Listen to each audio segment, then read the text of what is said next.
Hello, this is Shannon Kleibrink, and you are listening to the Future of Curling Masterclasses presented by Curling Canada, with support from the World Curling Federation's Development Assistance Program.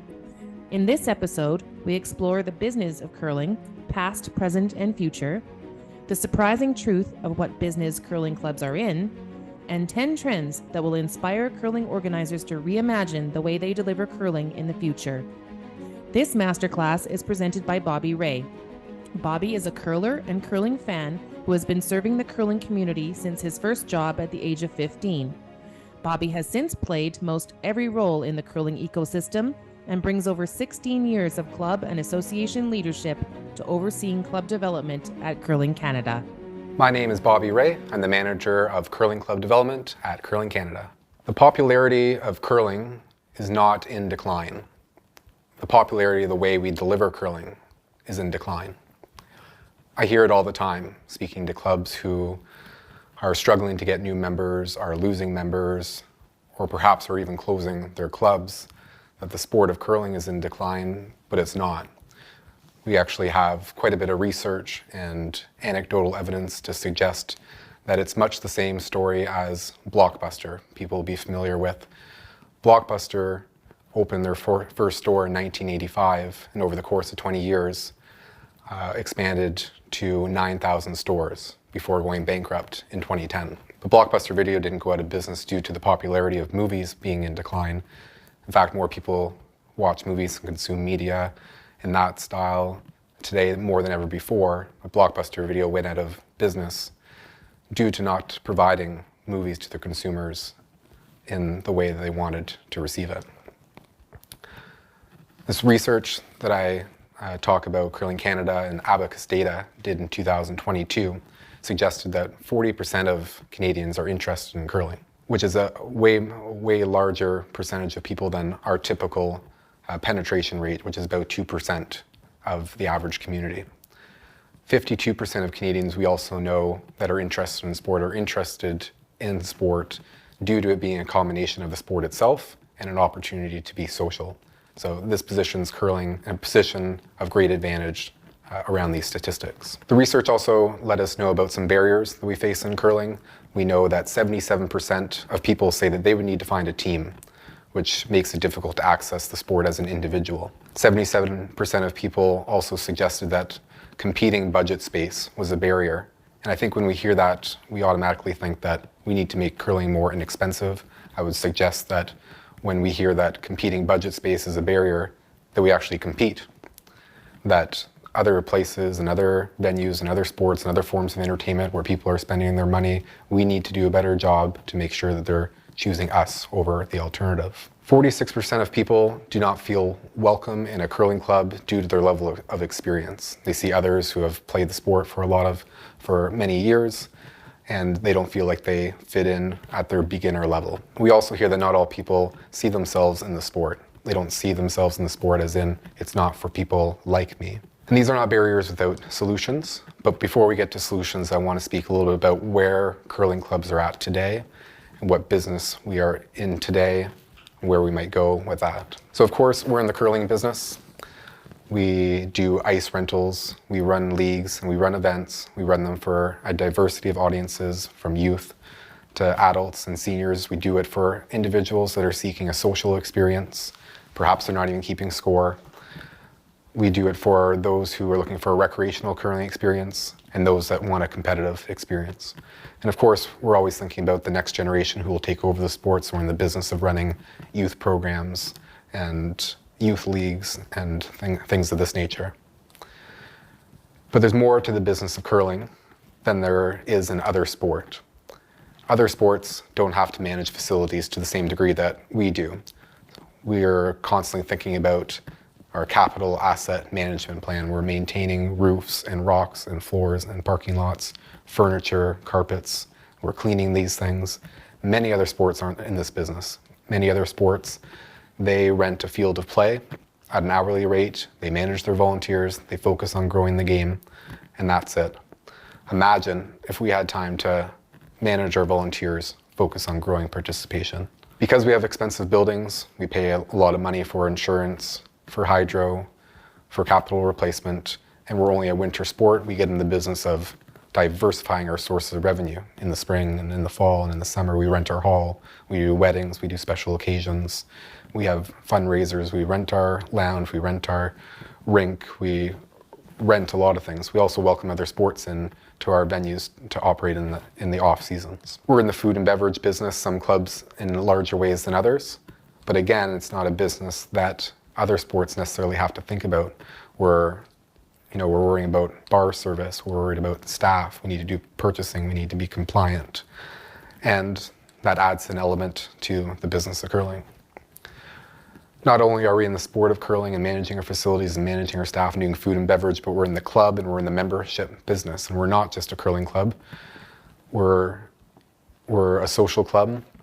We're a service club. We're a member benefit organization with governance and meetings. We have league meetings, we have committee meetings, we have board meetings, we have member meetings, we have spaghetti dinner fundraiser meetings. And not that we're going to leave all of this or any of this behind, but in the future, what business ought we be in? And that's what we're going to speak about.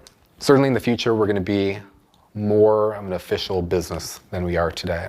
My favorite definition of a business comes from a gentleman named Josh Kaufman. He wrote the Personal MBA, and he defines business as a repeatable process that creates and delivers something of value that other people want or need at a price that they're willing to pay in a way that satisfies the customer's needs and expectations so that the business brings in sufficient profit to make it worthwhile for the owners to continue operation. That's the definition of business. We sometimes like to think that we're a club, we're a nonprofit, we don't have to do these things, but certainly we do. In the future, we're going to be a business that knows its impact beyond what we see at face value. Perhaps you've heard this business quote before. People don't buy the drill, they buy the hole. People don't buy the drill, they buy the solution that it provides or the problem that it solves. If you haven't heard that one before, perhaps an alternative you may have heard would be people don't buy paint, they buy painted walls. People don't buy locks, they buy a sense of security. They don't buy childcare, it's a relaxing evening. They don't buy a furnace, it's a cozy room for family time. And curling is a tool that we use to achieve something greater. In the future, our business will serve a diversity of users. And I want to talk about the terms members and customers, because right now we have members of clubs, but there's a big difference between being a member of a business and being a customer of a business. A member is a part of an organization's fabric. There's an expectation that they would contribute a balance of money, time, energy, expertise, and care. A customer exchanges money for products and services that resolve an issue or address a need, and they have an expectation of good customer service. I'm a customer at a coffee shop about 5 minutes from where I live. Other customers there know my name, the staff know my regular order. But if one of these days I walk into that business and I receive a flyer that suggests that there's going to be an annual meeting of customers to discuss the cost of coffee going up by 25 cents, I'm going to be out the door. So I just want to roll in, have my coffee, eat my bagel, answer my emails, and be on my way. And I think that maybe we're missing a segment of participants in curling that want this too. They want to show up, they want to pay the true cost of curling, they want to have fun in the rink, they want to come upstairs for good food and beverage, to meet a new friend, to tell a great story, to have a laugh, and to go home at the end of the evening without any expectation of giving back. Certainly if we're moving towards a business model where we have a blend of customers and members, and we need to become excellent at delivering customer experiences. Experiences create moments that are defined as being cherished. We like them. Moments are lasting. We remember them. And they're shareable. We tell other people about them. I myself am not interested in being in the business of curling. It's not of importance to me that more Canadians throw 40 pounds of rock up and down a sheet of ice, sweeping frantically and yelling at their friends. I do what I do because I've come to understand that the business that we are in fact in the biggest way, is we're in the business of building community. Community, as defined by Macmillan and Chavis in a 1986 publication titled Sense of Community, a Definition of Theory, is 4 things. 1, it's membership, feeling of belonging or of sharing a sense of personal relatedness. 2, influence, mattering, making a difference to a group, and of the group mattering to its members. 3, reinforcement, integration and fulfillment of needs. And the 4th is a shared emotional connection. I have not found a tool more empowering in the world to build community than the sport of curling. The reason it's so powerful, I believe, is because it works across the lifespan. Most sports, in fact, about 70% of sport is consumed by youth, and most people have left sport by the age of 20, where curling is entirely different. A lot of our curlers are starting at 20, they're starting at 40, they're starting in retirement, they're playing throughout a lifespan, and that's a special thing. Our tool to build community works in the winter, when it's very difficult to find a sense of community and build friendships and connectedness. And curling is available across Canada. We can scale the tool that builds community because there are curling clubs in almost every community across our country. So how do we get more people to participate in curling in the future? It's really quite simple. At a macro level, we must only accomplish 2 things to get more people to participate in the sport. 1 is we need to offer people what they want. It needs to be desirable to them. This requires us all to play the part a bit of a social scientist.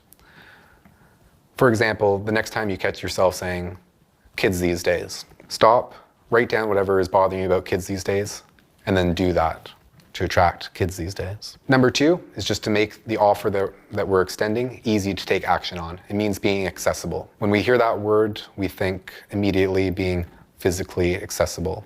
And this is of such great importance, that our facilities are accessible to someone who might be in a wheelchair, to someone who might use a cane or a walker, or a parent who's walking in with a stroller. But it means more than that. It's not just being physically accessible, it means being financially accessible. That might be the price you're charging, but beyond that, it might be the way that we collect the money, might be the method. If we're asking for a check when someone no longer has a checkbook, if we're asking someone to insert a card into a machine where when they tap from their phone, these are forms of inaccessibility that we need to be prepared for. And staying in the financial arena could just be timing.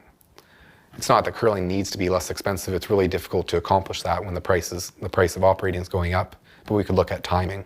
Instead of charging someone the full cost of their membership or their experience at one time, could it be a monthly payment? Could it be that someone joins a curling experience 1 month at a time, or for a third of a season, for half of a season, but not for 6 months at a time? Speaking about accessibility, are we accessible from an ability level? We heard this from the research, that people don't join curling clubs, they don't feel like they fit in the skill level of the other people that are there.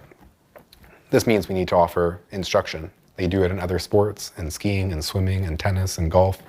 You don't just show up and start playing the game, you receive instruction, which gives you confidence to continue on.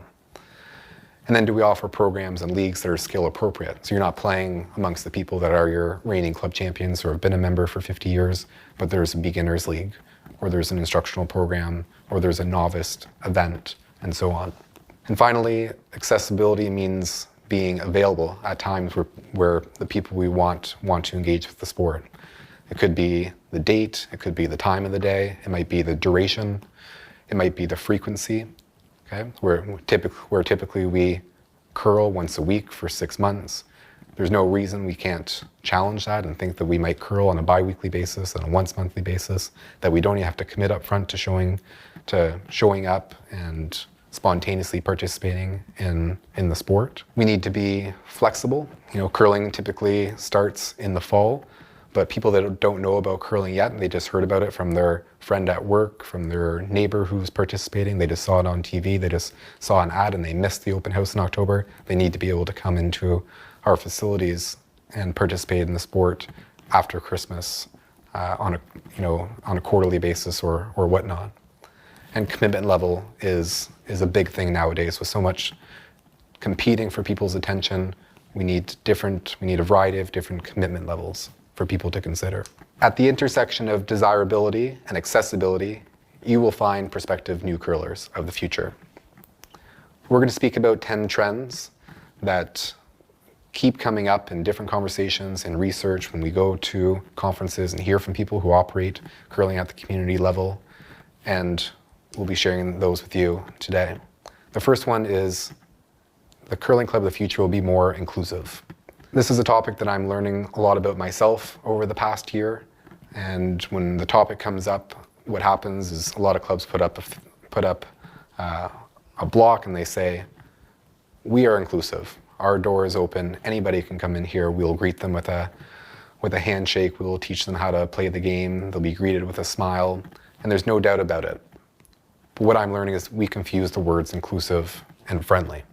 Curlers are some of the friendliest people in the world, and curling clubs are some of the friendliest places in the world. But for a sport that penetrates 2% of the population, there are 98% of Canadians out there that are not coming to curling facilities due to a perception that they're not inclusive. Inclusivity is a way of being, but it's also something that we need to factor into the way that we design our business model. We design programs, systems, procedures, promotions, and so on. I think one of the greatest things I heard recently, I'm actually reading a book, and the final chapter is called The Black Swan. And it challenges what we all grew up learning from our parents about the golden rule. The golden rule says, do unto others as you would like for others to do unto you. Or simply, treat others the way you want to be treated.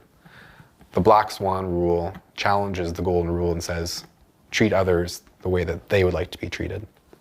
That's inclusivity. Trend number 2 is the curling club of the future is going to be more agnostic. Agnostic in business means to transcend multiple sectors. The days of the Monday night men's league, Tuesday night ladies league, Wednesday night mixed league, Friday morning seniors league, it's of the past. The trend nowadays is to have more open leagues where you can have 4 men or 4 women or 2 and 2 or 3 and 1, people of all ages, people of all experiences playing together on a schedule that is available to them. I envision a future of curling where someone walks into a club and says, I just saw curling on TV, I want to join a league, and we say, would you like to play in our Monday league, our Tuesday league, our Wednesday league, or our Thursday league? And the only divisions we need in our sport are around skill. So let's talk about trend number 3 being more developmental. We're very used to people coming into our clubs and we throw them into the deep end of the pool for them to figure out how to swim on their own. But curling is technical and it's difficult. It's not unlike golf or tennis, where a lot of customers learn the game first, they invest in private lessons, they get the proper equipment, and it adds to their experience. Anyone who's teed up, swung a racket, delivered a curling stone for the first time might understand the frustration of playing this sport without a previous experience. We force people to play in an introductory position on the front end of a curling game with a cranky old skip who has room on their team for some reason but has been a member for 50 years. The emerging generation that's coming into our clubs, they want to learn the game. They want to play the game with people that are their friends or people they've met at the club and they've shared this introductory experience with.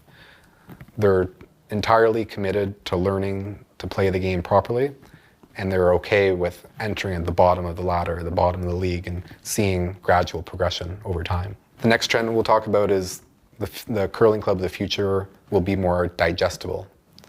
The popularity of curling is not in decline, but the popularity of the 3-hour curling excursion every week for 6 months is in decline.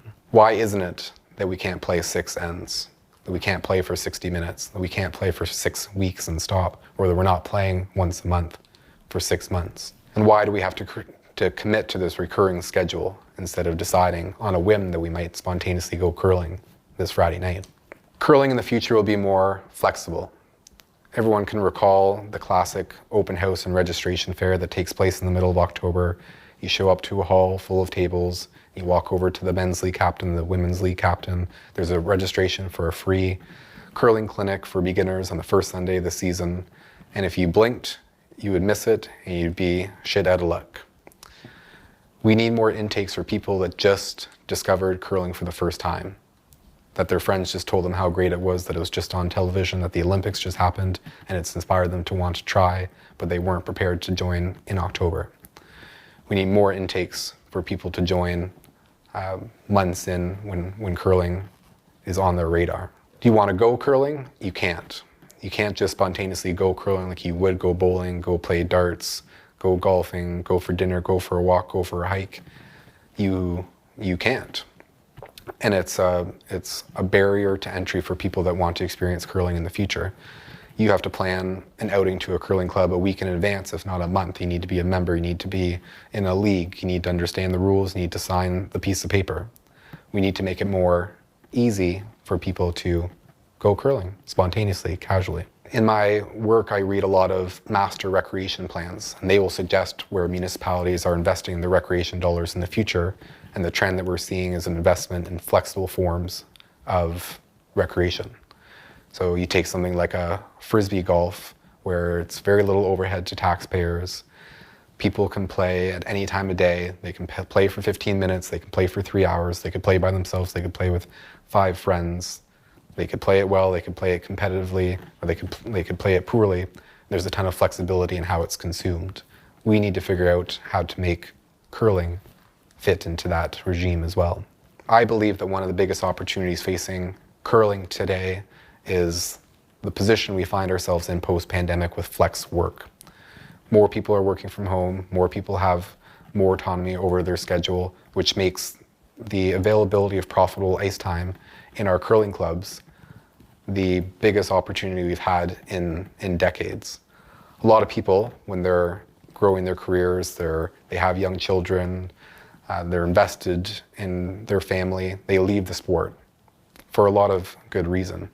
The only reason I'm still competing in curling is I play Monday afternoons in a doubles league. So I take a lunch break, I play for an hour and a half, and most of the people that are in that league are going back to work afterwards. Curling in the future will be more digital. There's no more excuses. We need to be found where people are consuming their information and looking to take on new experiences. We need to be on social media. We need to have great websites. We need to register online. 2.9% and 30 cents cannot be a barrier to doing business online. It's the cost of doing business in today's world. It's a bargain compared to the 97.1% of lost business when someone goes to your website, finds a message that you've got to see a volunteer Thursday afternoon, bring your paper membership form and your checkbook. We don't see it, but people are constantly going to our websites and abandoning their inspiration to try curling. There are plenty of easy-to-use platforms for registration out there. Curling Canada and their member associations do offer a complimentary registration system called Curling.io that's complimentary to all member clubs. The future of curling will be more remarkable. One of my favorite authors and thought leaders is Seth Godin. He talks about remarkable being something worth talking about, worth noticing, exceptional, new, interesting, something that makes you go, wow. The emerging generation that curling clubs say they want, the 20 to 40-year-old, they're more minimalist. They value experience over material possessions, quality over quantity. And the primary currency of the emerging generation is time, not money. And they're looking to invest their time in something that makes them say, wow. The future of curling is more professional. Volunteerism is not what it used to be. Volunteerism is in crisis. But in this crisis, there is an opportunity to move towards a more hybrid business model, where we will use volunteers to be advocates for our sport, to invite people into our clubs, to promote and to provide passion for curling. But we absolutely also need professionals who bring the time, the skills, the capacity to creating great ice conditions, great curling experiences, great customer service, instruction to new participants, and so on. The reality of it is a lot of clubs will say that they can't afford professionals, but they can't afford not to. The future of curling is more endogenous. Endogenous means having an internal cause or origin. The legacy business model where curling outsources our product to other bodies, to committees and sections and corporations and league managers and so on, is of the past. It causes a great risk to our sport when we lack control over developing our product.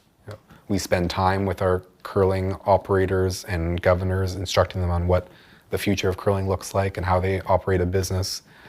But in turn, our league and event operators don't when we're outsourcing it. There's an inability to manage the consistency of our brand. Our brand is what people speak about when they leave the club and they're talking to their colleagues and their friends and the people in their community and say, I was at the curling club on Friday night and wow. Or I was at the curling club on Thursday night and ugh. The more we outsource our product, the less control we have over our own brand. And the more powerless we are to invest in the growth of new audiences going into the future. Last but not least, curling in the future needs to be fun. It's not the number of banners hanging from the rafters. It's the number of curlers that are playing air guitar when their favorite song comes over the radio. The market for casual, social, and recreational curling, where curlers are listening to music, they're chatting with people on the adjacent sheet, they're challenging themselves to be better than they were last week, is immense. Add food, beverage, big screen televisions, and comfortable furnishings in the lounge, and you will have something that people in the future will desire. Thank you everyone for listening. I encourage you to join our online community at businessofcurling.ca.